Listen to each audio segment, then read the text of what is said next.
اعوذ باللہ من الشیطان الرجیم، بسم اللہ الرحمن الرحیم۔ ارأیت الذی یکذب بالدین، کیا آپ نے دیکھا اس شخص کو کہ جو دین کو جھٹلاتا ہے؟ یہ تذکرہ چل رہا تھا عاص بن وائل کا، جو حضور صلی اللہ علیہ وسلم کا مکہ المکرمہ میں بڑا سخت دشمن تھا۔ عاص بن وائل آخر تک ایمان نہیں لایا تھا۔ فَذَلِكَ الَّذِي يَدُعُّ الْيَتِيمَ، بس یہی وہ شخص ہے کہ جو یتیم کو دھکے دیتا ہے۔ وَلَا يَحُضُّ عَلَى طَعَامِ الْمِسْكِينِ، اور مسکین کے کھانا کھلانے پر کسی کو ابھارتا نہیں ہے۔ فَوَيْلٌ لِّلْمُصَلِّينَ، بڑی بربادی ہے ان لوگوں کے لیے جو نمازیں تو پڑھتے ہیں۔ الَّذِينَ هُمْ عَنْ صَلَاتِهِمْ سَاهُونَ، لیکن وہ اپنی نمازوں سے غافل رہتے ہیں۔ الَّذِينَ هُمْ يُرَاءُونَ، جو دکھاوا کرتے ہیں۔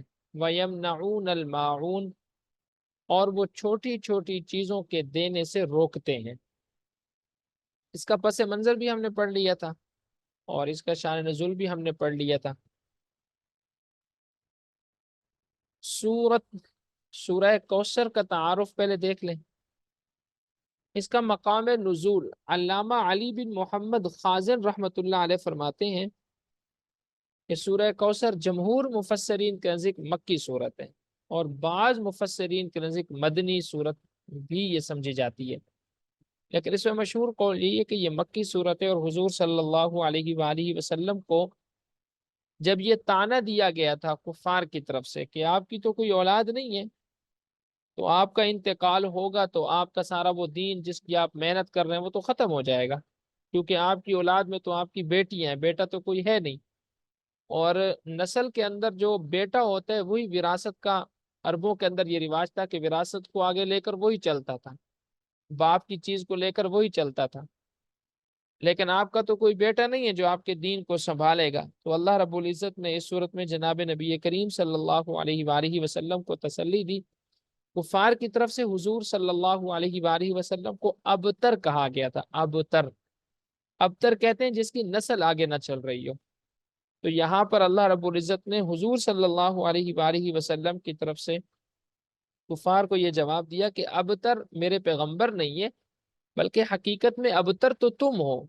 میرے پیغمبر کے نام لینے والے تو قیامت تک آئیں گے اور ان کی تعداد میں اضافہ ہی ہوتا رہے گا، لیکن اصل میں ابتر تم ہو، تمہاری نسل نہیں چلے گی۔ یعنی ایک وقت ایسا آئے گا کہ تمہارا نام باقی نہیں رہے گا، لیکن حضور صلی اللہ علیہ وآلہ وسلم کے نام کو اللہ رب العزت نے ایسی فضیلت دی، ایسی شان دی کہ جہاں پر بھی اللہ رب العزت کا نام آتا ہے وہاں پر حضور صلی اللہ علیہ وآلہ وسلم کا نام ضرور آتا ہے۔ اس رکوع، اس کی ایک ہی رکوع ہے اس کا، اور 3 اس میں آیتیں ہیں۔ کوثر نام رکھنے کی وجہ یہ ہے کہ کوثر سے دنیا اور آخرت کی بے شمار خوبیاں مراد ہے۔ کوثر کثرت سے ہے نا، کوثر کا لفظ کثرت سے ہے، اور جنت کی ایک نہر کا نام بھی کوثر ہے، اور وہ نہر بھی حضور صلی اللہ علیہ وآلہ وسلم کو عطا کی گئی۔ اس صورت کی پہلی آیت میں یہ لفظ موجود ہے، انا اعطیناک الکوثر۔ اسی مناسبت سے اسے سورہ کوثر کہا جاتا ہے۔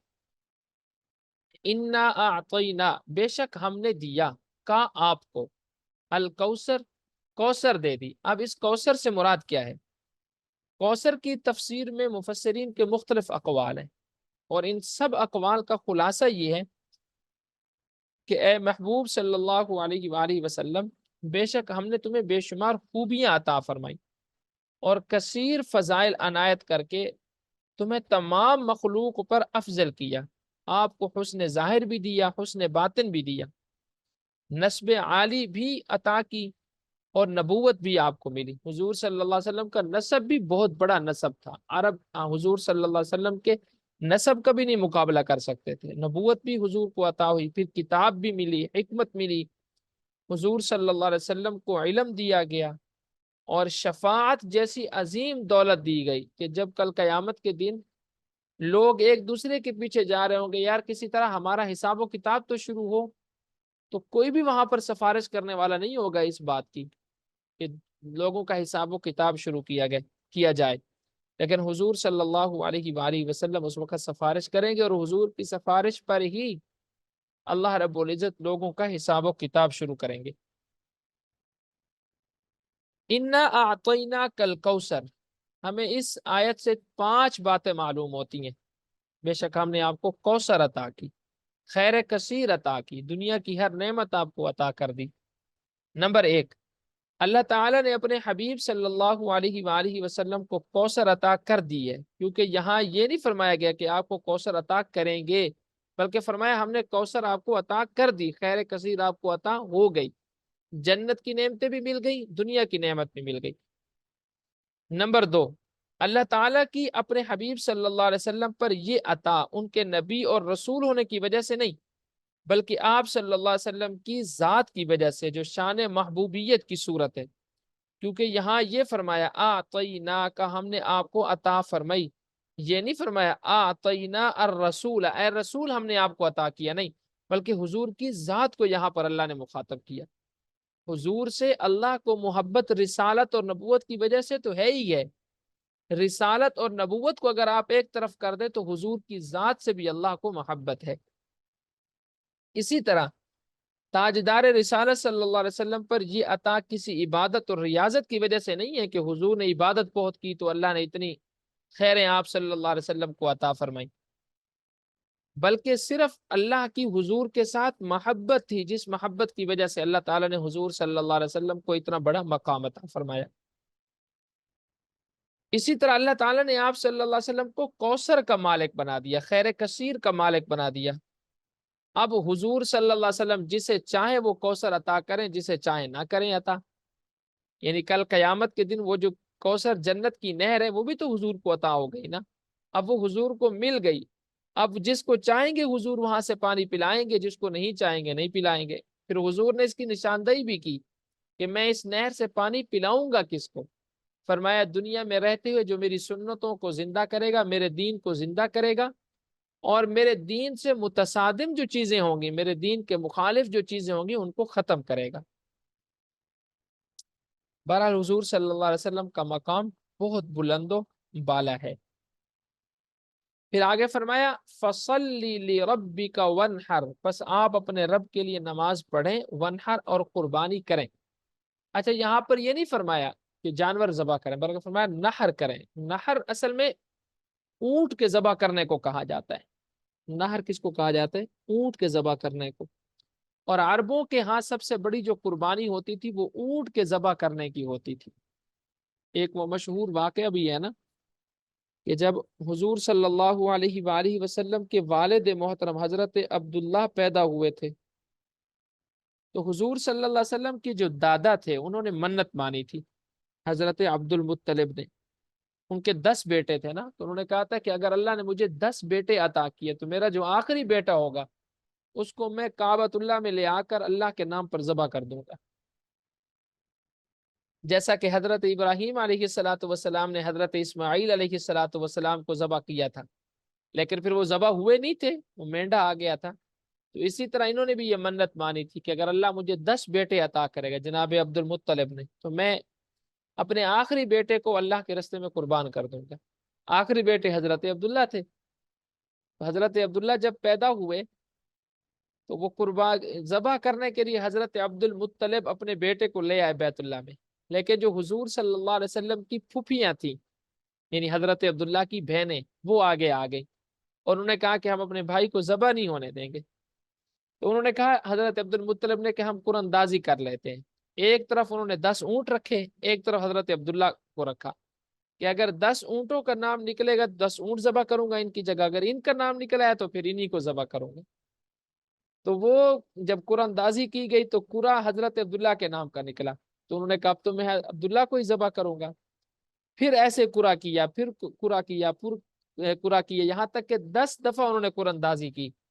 10ویں دفعہ جا کر حضرت عبد المطلب حضرت عبداللہ کا نام نہ نکلا، اونٹوں کا نام نکل آیا، تو انہوں نے اللہ کے راستے میں پھر 100 اونٹ قربان کیے تھے۔ عربوں میں سب سے بڑی قربانی اونٹوں کی سمجھی جاتی تھی، اس لیے یہاں پر نحر کا لفظ استعمال کی۔ آپ اپنے رب کے لیے نماز پڑھیں اور قربانی دیں۔ اچھا اس سے یہ بھی معلوم ہوا کہ اگر انسان اپنی زندگی میں اپنے آپ کو اللہ کے حوالے کر دے تو اللہ خیر کثیر ضرور عطا کرتا ہے۔ جیسے یہاں پر دیکھیں نا اللہ نے فرمایا ہم نے آپ کو خیر کثیر عطا کر دی، دنیا کی خیریں بھی، آخرت کی خیریں بھی۔ اب آپ کا کام کیا ہے؟ آپ اپنے رب کے لیے نماز پڑھیں اور قربانی کریں۔ نماز جو ہے وہ جسم کو اللہ کے حوالے کرنے کا نام ہے، اور قربانی اپنے مال کو اللہ کے حوالے کرنے کا نام ہے۔ جب انسان اپنے جسم کو بھی اللہ کے حوالے کر دیتا ہے، اپنے مال کو بھی اللہ کے حوالے کر دیتا ہے، تو پھر دنیا میں وہ کسی چیز سے محروم نہیں رہتا۔ ان نشانی اکہول ابتر، بے شک آپ کا دشمن ہی بے نام و نشان ہونے والا ہے۔ شانیہ کس کو بولتے ہیں؟ دشمن کو۔ بے شک کاف مخاطب کے لیے، بے شک آپ کا دشمن ہی هو الابتر، وہ ناکام ہونے والا ہے۔ اگلی صورت دیکھتے ہیں۔ انا اعطینا کل کوثر سے حاصل ہونے والی معلومات ہم نے پڑھی۔ اور ابتر کون ہے؟ حضور صلی اللہ علیہ وآلہ وسلم کے دشمن، کہ جو حضور صلی اللہ علیہ وسلم کے دین کو مٹانا چاہتے تھے، لیکن وہ خود تو مٹ گئے، آپ صلی اللہ علیہ وآلہ وسلم کا دین ویسے ہی زندہ و تابندہ ہے۔ سورہ کافرون مکی صورت ہے، اور اس صورت میں 1 رکوع اور 6 آیتیں ہیں۔ کافرون نام رکھنے کی کیا وجہ ہے؟ کہ اس کے اندر کافرون کا لفظ آیا ہوا۔ اس کی ایک فضیلت بھی دیکھ لیں۔ حضرت فروہ بن نوفل رضی اللہ تعالیٰ عنہ سے روایت ہے کہ حضور صلی اللہ علیہ وسلم نے حضرت نوفل سے ارشاد فرمایا کہ تم قل یا ایھا الکافرون پڑھ کر سویا کرو، کیونکہ یہ صورت شرک سے بری کرتی ہے، شرک سے انسان کو بچاتی ہے۔ تو روزانہ اس کا انسان معمول بنا لے کہ جب رات کو سوئے تو سورۃ الکافرون پڑھ لے، کہ اگر نیند آ جائے اور پھر انسان اسی نیند میں مر جائے تو کم از کم توحید کا دعوے دار بن کر وہ کل قیامت کے دن اللہ کے سامنے اٹھے، کیونکہ یہ سورت پڑھ کر سونے والا یہی سمجھا جائے گا کہ یہ توحید پرست ہے، یہ شرک والا نہیں ہے۔ اچھا جی، اسی طرح حضرت سعد بن نبی وقاص رضی اللہ تعالیٰ عنہ سے روایت ہے کہ حضور صلی اللہ علیہ وسلم نے ارشاد فرمایا جس نے سورۃ قل یا ایھا الکافرون پڑھ لی تو گویا اس نے قرآن مجید کے چوتھائی حصے کی تلاوت کی۔ تو گویا اس کو 4 دفعہ پڑھ لیں تو پھر پورے قرآن مجید کا ثواب مل جائے گا۔ قل یا ایھا الکافرون، قل کہہ دو، یا ایھا الکافرون، اے کافرو، لا اعبد، میں نہیں عبادت کرتا، ما تعبدون، جن کی تم عبادت کر رہے ہو، جن کی تم عبادت کر رہے ہو میں ان کی عبادت نہیں کرتا۔ ولا انتم عابدون، اور تم بھی نہ عبادت کرو، ما اعبد، جس کی میں عبادت کر رہا ہوں۔ ولا انا عابد ما عبدتم، اور میں نہیں عبادت کر سکتا ان کی جن کی تم نے عبادت کی۔ ولا انتم عابدون، اور تم بھی عبادت نہیں کر سکتے اس کی جس کی میں عبادت کر رہا ہوں۔ لکم دینکم ولی دین، تمہارے لیے تمہارا دین، میرے لیے میرا دین۔ قریش کی ایک جماعت نے تاجدار رسالت صلی اللہ علیہ وسلم سے کہا کہ آپ ہمارے دین کی پیروی کیجیے، ہم آپ کے دین کی پیروی کریں گے، 1 سال آپ ہمارے معبودوں کی عبادت کریں، 1 سال ہم آپ کے معبودوں کی عبادت کریں گے۔ رسول اکرم صلی اللہ علیہ وسلم نے ان سے فرمایا اس بات سے اللہ تعالیٰ کی پناہ کہ میں اس کے ساتھ اس کے غیر کو شریک کروں۔ کفار کہنے لگے تو آپ ایسا کیجئے کہ ہمارے کسی معبود کو ہاتھ ہی لگا دیجئے، ہم آپ کی تصدیق کر دیں گے اور آپ کے معبود کی عبادت کریں گے۔ اس پر یہ سورت مبارکہ نازل ہوئی۔ سرکار دو عالم صلی اللہ علیہ وسلم مسجد حرام میں تشریف لے گئے، وہاں قریش کی وہ جماعت موجود تھی جس نے نبی کریم صلی اللہ علیہ وسلم سے یہ کہا تھا کہ آپ ہمارے بتوں کی عبادت کریں یا کم از کم ہمارے بتوں کو ہاتھ ہی لگا لیں۔ تو حضور صلی اللہ علیہ وسلم نے یہ سورت انہیں پڑھ کر سنائی تو وہ مایوس ہو گئے، اور انہوں نے حضور صلی اللہ علیہ وسلم کو اور آپ صلی اللہ علیہ وسلم کے صحابہ کرام کو اس کے بعد زیادہ تکلیفیں پہنچانا شروع کر دی۔ اچھا، یہ جو جماعت تھی نا جنہوں نے حضور صلی اللہ علیہ وسلم سے یہ کہا تھا، یہ ساری جماعت کافروں کو، اس میں ابو جہل تھا، ابو لہب تھا، یہ بڑے بڑے کافر تھے۔ اس جماعت میں سے کوئی بھی پھر مومن نہیں ہوا تھا، ایمان کسی نے بھی قبول نہیں کیا تھا، یہ سارے ایسے ہی مر گئے تھے۔ اچھا، اس صورت سے ہمیں کچھ چیزیں بھی معلوم ہوتی ہیں۔ نمبر 1، کفار سے دینی صلح حرام، بلکہ کئی صورتوں میں کفر ہے۔ کفار سے آپ صلح کریں لیکن دینی صلح نہیں۔ دینی صلح کا کیا مطلب کہ آپ کہیں ہم سے صلح کرتے ہیں اور آپ دین چھوڑتے ہیں، یا آپ کے کسی دین کی چیز کو ہم قبول کر لیتے ہیں، اس صلح کی اجازت اسلام ہمیں نہیں دیتا۔ نمبر 2، کفار کے بتوں اور ان کے مذہبی ایام کی قابل تعظیم سمجھتے ہوئے تعظیم کرنا بھی کفر ہے۔ جیسے انہوں نے کہا تھا نا کہ آپ ہمارے بتوں کی چلو عبادت نہیں کرتے، ہاتھ ہی لگا لیں، وہ ہاتھ لگانا ہی ہم تعظیم سمجھ لیں گے۔ تو اس سے معلوم کیا ہوتا ہے کہ کفار کی جو مذہبی چیزیں ہیں ان میں سے کسی چیز کی بھی تعظیم نہیں کی جائے گی۔ جیسے آج ہمارے ہاں یہ چیز بڑی دیکھنے میں آتی ہے حکومتی سطح پر، کہ جیسے ہندوؤں کی وہ ہولی ہوتی ہے یا عیسائیوں کا کوئی تہوار ہوتا ہے تو ہمارے جو سیاسی لوگ ہوتے ہیں وہ چلے جاتے ہیں وہاں پر، اور وہ اس کو مذہبی ہم آہنگی کا نام دیتے ہیں کہ ہم مذہبی ہم آہنگی کے دعوے دار ہیں اس لیے ہم یہاں آئے ہیں۔ اسلام اس کی اجازت نہیں دیتا۔ ٹھیک ہے ان کا اپنا مذہب ہے، وہ اپنی ہولی کریں، وہ اپنا جس طرح چلتے ہیں چلائیں، لیکن آپ ان کے ساتھ مذہبی رسوم میں شرکت نہیں کر سکتے۔ نمبر 3، مومن کے دل میں کفار کی ہیبت نہیں ہونی چاہیے۔ جیسا کہ حضور صلی اللہ علیہ وسلم کو جب انہوں نے کہا کہ آپ ہمارے ساتھ آئیں، مل کر بیٹھتے ہیں، آپ ہمارے بتوں کی عبادت کریں، ہم آپ کے اللہ کی عبادت کر لیں گے، تو حضور نے ڈنکے کی چوٹ پر کہا کہ ایسا نہیں ہو سکتا، نہ تو تم عبادت کرو میرے اللہ کی اور نہ میں عبادت کروں گا تمہارے بتوں کی۔ نمبر 5، کافر کو بوقت ضرورت موقع محل کی مناسبت سے کافر کہنا درست ہے، بلکہ اسلوب قرآنی کے مطابق ہے۔ جیسے یہاں پر دیکھیں کافر کہہ کر پکارا آپ صلی اللہ علیہ وسلم نے۔ آج یہ بڑی چیز کہی جاتی ہے نا کہ غیر مسلم ہے، آپ اس کو غیر مسلم یا کافر کہتے ہو، تو کیوں کہتے ہو بھائی؟ وہ ہے ہی غیر مسلم، تو غیر مسلم کو غیر مسلم ہی کہنا ہے نا، کافر کو کافر ہی کہنا ہے نا۔ جیسے قادیانی ہے تو قادیانی کو ہم کافر ہی کہیں گے کیونکہ وہ کافر ہے، ہم اس کو مسلمان تو نہیں کہیں گے۔ یہ قرآن کی تعلیمات کے منافی تو نہیں ہے، قرآن نے خود یہاں پر حضور کو حکم دے کر کہا کہ آپ کہیں اے کافروں۔ اب حضور صلی اللہ علیہ وسلم یا انسان بھی کہہ سکتے تھے، اہل مکہ بھی کہہ سکتے تھے، کچھ بھی کہہ سکتے، لیکن نہیں، کہا گیا کہ تم ان کافروں کو کافر کہہ کر ہی مخاطب کرو۔ بہرحال یہ چیزیں ہمیں اس صورت سے معلوم ہوتی ہیں۔ سورہ نصر مدنی صورت ہے اور اس میں بھی 1 رکوع اور 3 آیتیں ہیں۔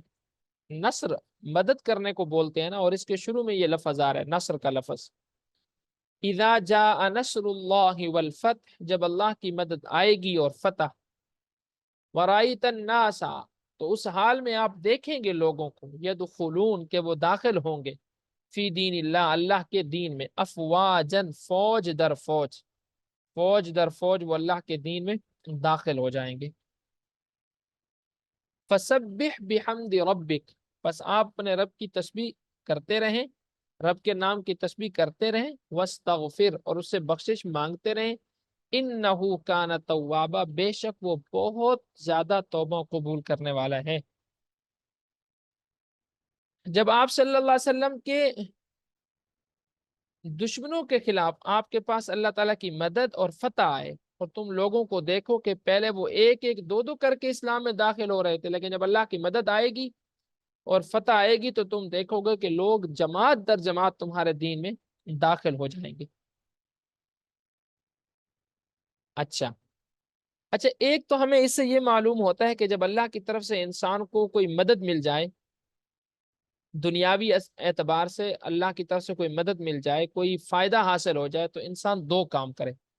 ایک یہ کہ اللہ کے نام کی تسبیح کرے وہ، دوسرا یہ کہ اللہ سے اپنے لیے بخشش مانگے۔ اب یہاں پر ایک سوال ہوتا ہے، وہ سوال یہ کہ حضور صلی اللہ علیہ وسلم اپنے لیے بخشش کیوں مانگتے تھے؟ حضور تو گناہوں سے پاک تھے۔ تو یاد رکھیں کہ بخشش مانگنا ہمیشہ گناہوں سے نہیں ہوتا، بلکہ بخشش مانگنا بسا اوقات انسان کی بلندی درجات کا سبب بنتا ہے۔ تو حضور صلی اللہ علیہ وسلم کو جو کہا گیا کہ آپ استغفار کریں، اس لیے نہیں کہ حضور سے کوئی گناہ ہوا تھا، توبہ نعوذ باللہ، حضور تو گناہوں سے پاک تھے۔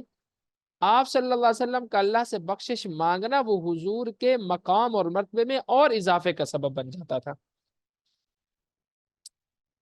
اچھا، اس سے ایک تو ہمیں یہ بات بھی معلوم ہوتی ہے کہ صحابہ کرام کی تعداد 5 یا 7 نہیں بلکہ ہزاروں میں ہے، جیسے یہاں پر فرمایا نا، اور تم دیکھتے ہو لوگوں کو کہ وہ داخل ہوتے اللہ کے دین میں فوج در فوج، جیسا کہ شیعوں کا مذہب ہے، اہل تشیع، وہ یہ کہتے ہیں کہ صحابہ کرام میں بس 3-4 ہی مسلمان تھے، حالانکہ یہاں اللہ کا قرآن کیا کہہ رہا ہے کہ آپ لوگوں کو دیکھیں گے کہ وہ اللہ کے دین میں فوج در فوج داخل ہوں گے۔ تو صحابہ کرام کی تعداد جیسے شیعہ کہتے ہیں 2-4 نہیں ہے بلکہ ان کی تعداد ہزاروں اور لاکھوں میں ہے۔ نمبر 2، فتح مکہ کے موقع پر اور فتح مکہ کے بعد ایمان لانے والوں کا ایمان بھی قبول ہوا، کیونکہ اس صورت کے بعد یہ جب صورت نازل ہوئی تو مکہ فتح ہوا، اور فتح مکہ کے بعد لوگ اسلام میں فوج در فوج داخل ہوئے، اور فوج در فوج جو لوگ داخل ہوئے تھے ان کے ایمان کو، اسلام کو قبول بھی کیا گیا تھا۔ اسی میں حضرت ابو سفیان، حضرت امیر معاویہ، حضرت وحشی، اسی طرح حضرت ہند جو حضرت امیر معاویہ رضی اللہ تعالیٰ عنہ کی والدہ تھی، ان کا اسلام بھی شامل ہے۔ وہ بھی اسلام اسی موقع پر لائے تھے، حضور نے ان کے اسلام کو رد نہیں کیا، قبول کیا۔ یہ بھی اس سے ہمیں معلوم ہوتا ہے کہ فتح مکہ کے موقع پر جو لوگ اسلام لائے تھے ان کے اسلام کو بھی کیا کیا گیا؟ قبول کیا گیا۔ نمبر 3، یہ لوگ بعد میں بھی دین پر قائم رہے۔ ایسا نہیں ہے کہ فتح مکہ کے موقع پر تو یہ اسلام لے آئے تھے، بعد میں دین سے پھر گئے تھے، کیونکہ دیکھیں یہاں پر ان لوگوں کے اسلام میں داخل ہونے کو تو بیان کیا گیا ہے، یہ نہیں بیان کیا گیا کہ آپ دنیا سے چلے جائیں گے تو یہ اسلام سے پھر جائیں گے، دین چھوڑ دیں گے، ایسا کچھ بھی نہیں کہا گیا۔ اس سے معلوم ہوا کہ جو لوگ یہ کہتے ہیں کہ حضرت امیر معاویہ رضی اللہ تعالیٰ عنہ، یا توبہ نعوذ باللہ حضرت ابو سفیان رضی اللہ تعالیٰ عنہ، یا حضرت ہند رضی اللہ تعالیٰ عنہ یہ وقتی طور پر صرف اسلام لائے تھے، حقیقت میں یہ مسلمان نہیں، ان کی یہ بات قرآن کے اس آیت کے خلاف ہے۔ قرآن تو کہتا ہے کہ آپ لوگوں کو دیکھیں گے کہ وہ دین میں فوج در فوج داخل ہوں گے، کہیں یہ تو نہیں کہا گیا کہ وہ بعد میں اس فوج سے نکل بھی جائیں گے، وہ دین سے نکل بھی جائیں گے، ایسی کوئی بات یہاں پر نہیں کی گئی۔ اسی طرح یہ بات بھی ہمیں معلوم ہوتی ہے کہ اس آیت میں غیبی خبر دی گئی، یہ غیبی خبر فتح مکہ کے موقع پر پوری ہوئی۔ آیت قرآن مجید کی یہ صورت پہلے نازل ہوئی تھی، مکہ بعد میں فتح ہوا ہے، تو حضور کو پہلے ہی بتا دیا گیا تھا کہ مکہ فتح ہوگا، اور حضور صلی اللہ علیہ وسلم کو اپنی زندگی کی خبر تھی کہ فتح مکہ اور ان واقعات کو بغیر دیکھے یہ میری زندگی ختم نہیں ہوگی، جیسا کہ اس آیت میں کہا گیا کہ آپ دیکھیں گے لوگوں کو۔ اس سے معلوم ہوا کہ حضور صلی اللہ علیہ وسلم کو پہلے ہی خبر دے دی گئی تھی کہ آپ کی جو موت ہے، آپ کی جو وفات ہے، وہ ایسے نہیں ہو جائے گی، بلکہ آپ خود اپنی آنکھوں سے دیکھیں گے کہ آپ کے دین میں لوگ فوج در فوج داخل ہوں گے، اور حضور صلی اللہ علیہ وسلم نے فتح مکہ کے موقع پر یہ دیکھا بھی۔ اچھا جی، حضرت عبداللہ بن عمر رضی اللہ تعالیٰ عنہ سے روایت ہے کہ یہ سورت حجۃ الوداع میں منا کے مقام پر نازل ہوئی۔ حجۃ الوداع جو حضور نے آخری حج کیا تھا، اس آخری حج میں منا کے موقع پر یہ نازل ہوئی۔ اس کے بعد آیت الیوم اکملت لکم دینکم واتممت علیکم نعمتی یہ نازل ہوئی تھی۔ سورہ توبہ سورہ مائدہ کی آیت ہے جس میں کہا گیا کہ ہم نے تمہارا دین تمہارے لیے مکمل کر دیا۔ اس کے نازل ہونے کے 80 دن بعد حضور صلی اللہ علیہ وسلم کا انتقال ہوا۔ جب کہا گیا نا کہ تمہارا دین تمہارے لیے مکمل ہو گیا، اس کے 80 دن بعد پھر حضور صلی اللہ علیہ وسلم کا بھی انتقال ہو گیا۔ اس صورت کے نازل ہونے کے بعد صحابہ کرام نے یہ سمجھ لیا تھا کہ دین کامل اور تمام ہو گیا، تو اب رسول اکرم صلی اللہ علیہ وسلم دنیا میں زیادہ عرصہ تشریف نہیں فرمائیں گے، بس دنیا سے چلے جائیں گے آپ۔ چنانچہ حضرت عمر رضی اللہ تعالیٰ نے یہ صورت سن کر اسی خیال سے روئے۔ جب حضرت عمر نے یہ صورت سنی تو رو پڑے۔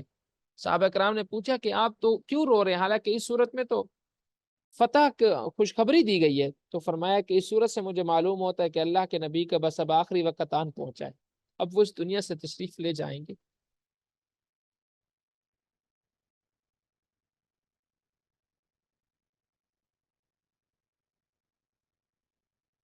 اسی طرح ایک مشہور بات آپ کے سامنے ذکر کر دیتا ہوں۔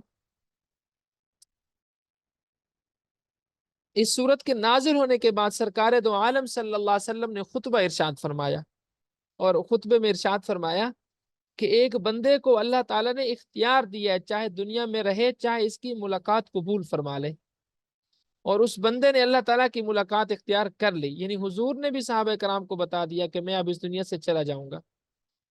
یہ سن کر حضرت ابوبکر صدیق رضی اللہ تعالیٰ نے عرض کیا، یا رسول اللہ، آپ پر ہماری جانیں، ہمارے مال، ہمارے آباء و اجداد قربان ہو۔ یعنی حضور صلی اللہ علیہ وسلم سے صحابہ کرام کی یہ محبت تھی کہ کوئی بھی یہ نہیں چاہتا تھا کہ اللہ کے نبی اس دنیا سے چلے جائیں، اور اللہ کے نبی کی محبت اصل میں کس کے ساتھ تھی؟ وہ اللہ کے ساتھ تھی، کہ اللہ نے آپ صلی اللہ علیہ وسلم کو یہ اختیار دیا تھا کہ آپ دنیا میں رہیں یا ہمارے پاس تشریف لے آئیں۔ تو حضور صلی اللہ علیہ وسلم نے اللہ تعالیٰ سے کہا کہ یا اللہ، میں آپ کے پاس ہی آنا چاہتا ہوں، دنیا میں میں زیادہ وقت رہنا نہیں چاہتا۔ سورہ نصر کی آیت نمبر 2 سے حاصل ہونے والی معلومات، وہ کچھ چیزیں میں نے آپ کے سامنے عرض کر دی۔ پھر نبی کریم صلی اللہ علیہ وسلم کی وفات کا واقعہ کہ اس صورت کے 80 دن بعد آپ صلی اللہ علیہ وسلم دنیا سے تشریف لے گئے۔ آگے ہماری سورہ لہب ہے، اس میں 1 رکوع اور 5 آیتیں ہیں۔ لہب کا معنی ہوتا ہے آگ کا شعلہ۔ عبد المطلب کا ایک بیٹا عبد العزا جو کہ بہت ہی گورا اور خوبصورت آدمی تھا، اس کی کنیت ابو لہب ہے، اور اس سورت کی پہلی آیت میں یہ لفظ ابو لہب موجود ہے۔ اسی مناسبت سے اس سورت کا نام بھی کیا رکھا گیا؟ سورۃ اللہب۔ نبی اکرم صلی اللہ علیہ وسلم کوہ صفا پر عرب کے لوگوں کو دعوت دی تو ہر طرف سے لوگ غیر حضور صلی اللہ علیہ وسلم نے ان سے اپنے صدق و امانت کی شہادتیں لینے کے بعد فرمایا انی لکم نذیر بین یدی عذاب، کہ میں تمہیں ڈر سنا رہا ہوں اس عذاب کے بارے میں جو بس ان قریب پہنچنے والا ہے۔ تو جب حضور صلی اللہ علیہ وسلم نے یہ بات کی کہ میں تمہیں ڈر سنا رہا ہوں، میں اللہ کا رسول ہوں، تو ابو لہب نے ایک پتھر اٹھا کر حضور کی طرف پھینکا اور کہا تبا لک علی ھذا جمعتنا یا محمد، کیا محمد کیا تو نے اس لیے ہمیں جمع کیا تھا؟ اس میں اس نے لفظ بولا تبن۔ تبن کا معنی ہوتا ہے تباہ و برباد ہو جانا۔ تو اس کے جواب میں حضور نے تو کچھ نہیں کہا، لیکن اللہ نے قرآن نازل کیا کہ جو شخص میرے نبی کو یہ کہے گا کہ توبہ نعوذ باللہ، وہ تباہ و برباد ہو جائے۔ حقیقت میں تباہ و برباد تو وہ ہے جو میرے نبی کو یہ کہہ رہا ہے۔ تبت یدا ابی لہب و تب، تبت ٹوٹ جائیں، یدا دونوں ہاتھ ابو لہب کے، ہاتھوں سے اٹھا کر اس نے پتھر پھینکے تھے نا، تو کہا کہ ابو لہب کے دونوں ہاتھ ٹوٹ جائیں، و تب، اور وہ خود برباد ہو جائے۔ ما اغنا عنہ مالہ، اس کے مال نے اس کو کوئی فائدہ نہیں دیا، وما کسب، اور جو کچھ اس نے کمایا۔ سیصلی نارا، ان قریب وہ داخل ہوگا جہنم کی آگ میں۔ ذات لہب، جو شعلوں والی ہے۔ وامرأتہ، اور اس کی بیوی حمالۃ الحطب، وہ اٹھانے والی ہے لکڑیوں کو۔ فی جیدہا، اس کی گردن کے اندر، حبل، رسی ہے، مسد، مونج کی۔ مونج آپ نے دیکھی ہوگی، یہ دریاؤں کے قریب قریب نا ایک پودا ہوتا ہے، اس کو پھر تھوڑا سا وہ کر دیتے ہیں، مسل دیتے ہیں، پھر مسلنے کے بعد اس کو کسی چیز کے ساتھ، جیسے کسی چیز کا ہم وہ نہیں کر دیتے، بالکل باریک باریک کر دیتے ہیں، تو باریک باریک کر کے پھر اس کی رسی بنائی جاتی ہے۔ اچھا، ان کی جو بیوی تھی ابو لہب کی، یہ خود بھی ایمان نہیں لایا تھا، اس کی جو بیوی تھی ابو لہب کی، وہ بھی ایمان نہیں لائی تھی، اور یہ دونوں حضور صلی اللہ علیہ وسلم کے بڑے سخت دشمن تھے۔ حالانکہ چچا تھا ابو لہب، لیکن ایسی دشمنی میں آیا کہ حضور صلی اللہ علیہ وسلم کا آخری دم تک اس نے مخالفت کی، اور اس کی بیوی اس سے بھی بڑھ کر حضور صلی اللہ علیہ وسلم کی مخالف تھی۔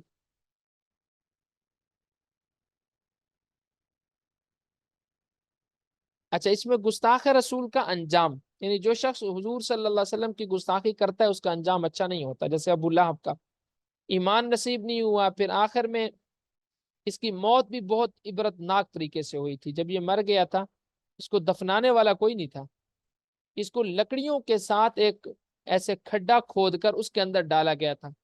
دور دور سے لوگ اپنے ناک پر ہاتھ رکھ لیتے تھے، اس کی لاش سے ایسی بدبو آتی تھی۔ اور آخری آیت کی تفسیر، آخری آیت میں اس کی بیوی سے متعلق بات کی گئی، اور اس کی بیوی کے متعلق جو یہ بات کہی گئی ہے نا کہ وہ لکڑیاں اٹھانے والی ہے اور اس کی گردن میں مونج کی رسی ہے، اس کو سمجھ لیں، لکڑیاں اٹھانے والی ہے، یہ اس کی حقارت کی طرف اشارہ ہے۔ حالانکہ خود یہ بڑا سردار تھا، لیکن کنجوس اس درجے کا تھا کہ اپنی بیوی پر بالکل بھی خرچ نہیں کرتا تھا، اور اس کی بیوی خود لکڑیاں اٹھا کر لاتی تھی، اور اس کی رسی، اس کی گلے میں مونج کی رسی ہے۔ اس کے 2 مطلب ہیں۔ ایک مطلب تو یہ ہے کہ دنیا میں رہتے ہوئے لکڑیاں اکٹھا کرنے کے لیے یہ اپنے گلے میں رسی ڈال لیتی تھی، رسی لکڑیوں کو باندھنے کے لیے، اور دوسرا اس کا مطلب یہ ہے کہ کل قیامت کے دن جب جہنم میں اس کو پھینکا جائے گا تو اس کی گردن میں رسی ہو۔ آگے سورہ اخلاص ہے، مکی سورت ہے، سورہ توحید بھی اس کو کہتے ہیں۔ مفسرین نے اس سورت کے تقریباً 10 نام ذکر کیے، ان میں سے 4 نام یہاں ذکر کیے جاتے ہیں، 4 نام۔ سورہ توحید بھی اس کو کہتے ہیں، سورہ اخلاص بھی کہتے ہیں، اور اس کے اندر سورہ توحید کا ذکر بہت اختصار کے ساتھ کیا گیا ہے، انتہائی اختصار کے ساتھ اس کو توحید کو ذکر کیا گیا ہے، تو اس کو سورہ توحید بہرحال کہتے ہیں۔ اور اس صورت میں یہ بتایا گیا ہے کہ اللہ تعالیٰ ہر قسم کے نقص اور عیب سے پاک ہے۔ اللہ تعالیٰ کے اندر کسی قسم کی کوئی کمی نہیں ہے، کوئی نقص نہیں ہے، کوئی عیب نہیں ہے اللہ تعالیٰ کے اندر۔ اس اعتبار سے اس کو سورہ تنزیہہ بھی کہتے ہیں، سورہ تنزیہہ۔ اور جس نے اس صورت سے تعلق رکھا وہ غیروں سے الگ ہو جاتا ہے، یعنی جو اس صورت کو مان لیتا ہے پھر وہ کافر نہیں رہتا، اس لیے اس سورہ تجرید بھی کہتے ہیں۔ تجرید کا معنی ہوتا ہے دوسروں سے الگ ہو جانا، تو اس اعتبار سے اس کو کیا کہتے ہیں؟ سورہ تجرید۔ اسے پڑھنے والا جہنم سے نجات پاتا ہے، اس لیے اس کو سورہ نجات بھی کہتے ہیں۔ تو توحید، سورہ اخلاص، تجرید، تنزیہہ اور سورہ نجات، یہ سارے اس سورت کے نام ہیں۔ اس کی فضیلتیں بھی بہت زیادہ ہیں۔ حضرت ابو سعید خدری رضی اللہ تعالیٰ عنہ سے روایت، نبی اکرم صلی اللہ علیہ وسلم نے ارشاد فرمایا، کیا تم میں سے کوئی اس سے عاجز ہے کہ وہ رات میں قرآن مجید کا تہائی حصہ پڑھ لے؟ صحابہ کرام نے عرض کیا، یا رسول اللہ کتنا مشکل کام ہے، قرآن مجید کا ایک تہائی حصہ کون پڑھ سکتا ہے؟ تو حضور نے فرمایا سورہ اخلاص نہیں پڑھ سکتے؟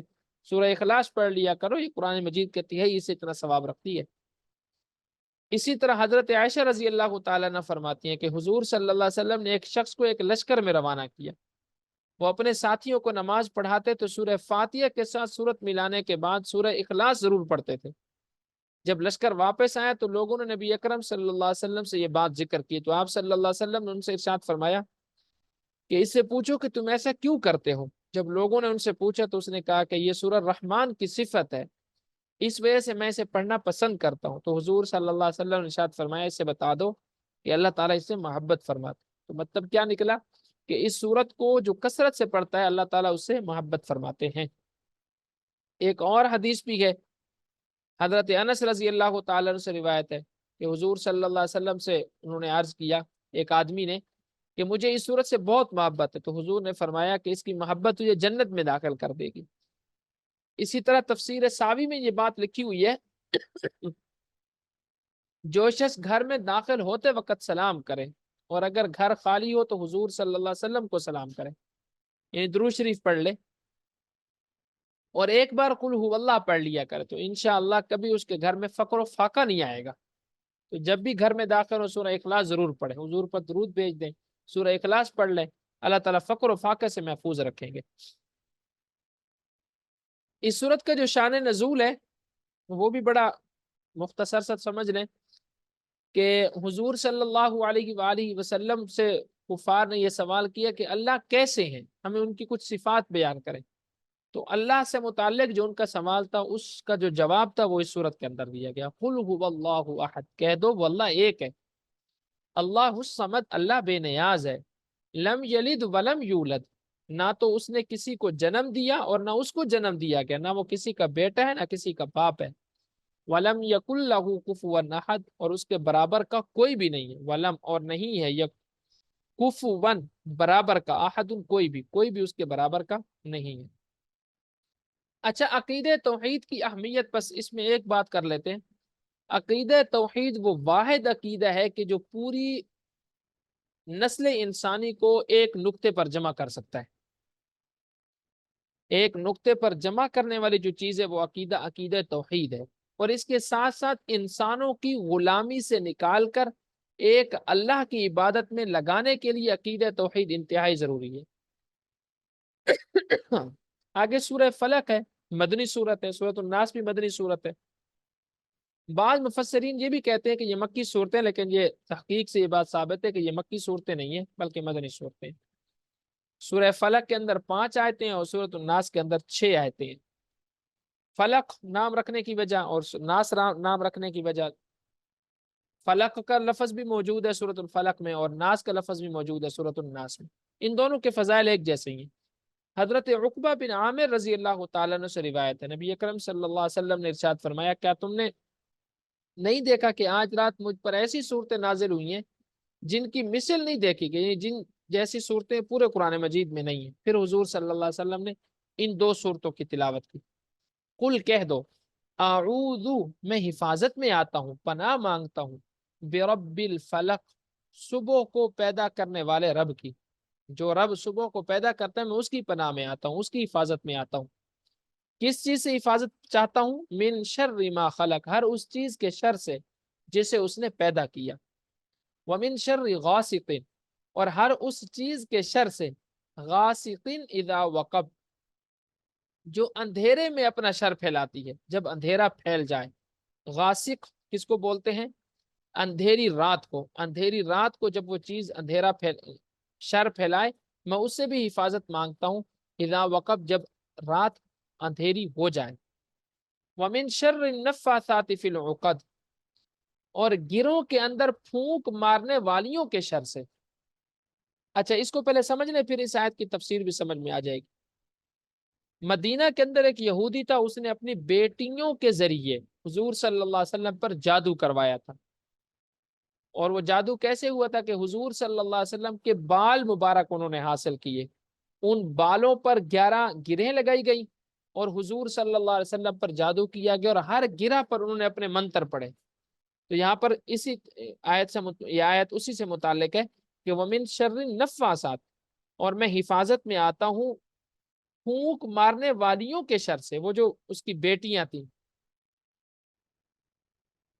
وہ یہودی کی جو بیٹیاں تھیں جنہوں نے پھونکے ماری تھی بالوں کے اندر، ان کے شر سے میں حفاظت میں آتا ہوں۔ وَمِن شَرِّ حَاسِدٍ إِذَا حَسَدَ، اور حاسد کے شر سے جب وہ حسد کرنے لگے۔ اس سے معلوم ہوا کہ حاسد جب حسد کرتے تو انسان کو نقصان ہوتا ہے، اس لیے حاسد کے حسد سے بچنے کے لیے دعاؤں کا اہتمام کر لینا چاہیے۔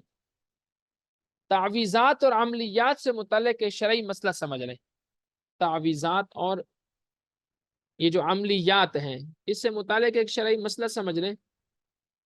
اس کی ضرورت انسان کو پیش آتی ہے، انسان پر جادو بھی ہو جاتے ہیں، اور اسی طرح انسان پر مختلف قسم کے اثرات بھی ہو جاتے ہیں، جس کی وجہ سے ہمیں تعویذوں کی ضرورت بھی پڑتی ہے اور دم کرانے کی ضرورت بھی پڑتی ہے۔